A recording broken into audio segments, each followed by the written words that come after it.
Walking into a courtroom can be pretty intimidating, especially when you realize you have to actually speak to a judge. What do you even say, and how are you supposed to say it? Well, in this explainer, we're going to break it all down with a simple, clear guide that will help you communicate with confidence and, most importantly, with respect. Yeah, let's be real. The idea of standing before a judge can be totally nerve-wracking. You just want to be heard, you want to be respected, but all the courtroom rules can feel like this big, confusing mystery. But don't you worry. We're about to walk through a super simple framework that gives you the exact words and structure to use so you can walk in there feeling prepared and in control. Okay, so before we get into any specific phrases, we need to talk about the single most important rule of communicating in a courtroom. Seriously, this is the foundation for everything you'll say and do, and it's all about showing absolute respect for the judge and for the court itself. So how do you actually show that respect? Well, it all starts with using the correct terms of address. And look, these aren't just polite suggestions. These are required phrases. So your very first job is to burn "Honorable Judge, sir," and "Honorable Court" into your memory. Using them right away tells everyone you understand and respect how things are done here. Okay, so you've got the right titles down. Awesome. But you can't just jump in and start talking, right?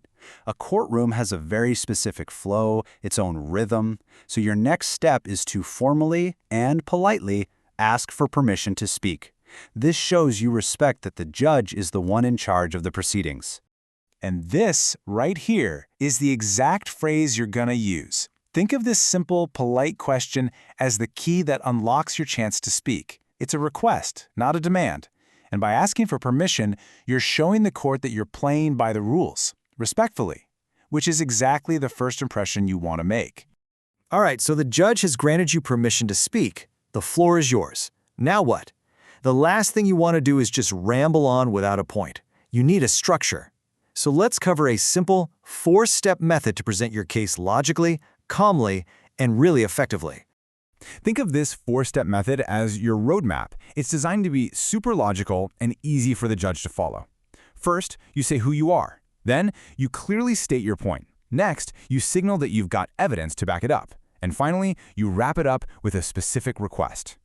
This structure keeps you on track and makes sure your message gets delivered clearly. Let's dive into each step. Step 1 is your formal opening. It's your first move. By using that proper title, clearly stating your name, and saying what you're there to do, you leave zero room for confusion. It's a direct, respectful introduction that immediately sets a professional tone and helps the court understand who you are and why you're speaking. Next up, you get to the core of your case. The key here is that phrase "with full respect." You're kicking off your statement by, once again, showing you respect the court's authority. Now, when you fill in that blank, your only job is to be calm, honest, and factual. Stick to the point and speak clearly. No exaggeration needed. Okay, so after you've made your statement, you need to show that it's not just, your opinion. This is where you signal that you've got support for your words. You're not presenting all the evidence right then and there. You're just formally letting the court know that it exists and that you'd like for it to be considered. And finally, you stick the landing. You conclude with a humble request, never a demand. You're basically placing your faith in the legal process and asking for fairness and for justice. By ending with a simple, "Thank you, Honorable Judge, sir," you close your statement with that same powerful respect you started with. It just brings everything full circle. So we've covered the structure and the specific phrases to use, but let's wrap this up with a few golden rules of conduct. These are the things you've got to keep in mind the entire time you're speaking. Think of these 3 rules as your anchor. Court proceedings can get emotional, for sure, but your delivery has to stay calm. And this next one is absolutely critical. Do not interrupt the judge, ever. Always wait for your turn.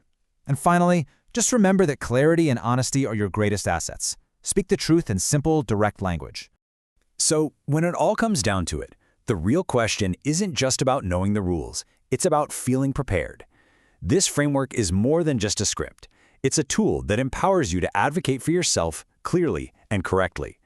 Because in a courtroom, knowing how to speak is the very first step toward being truly heard.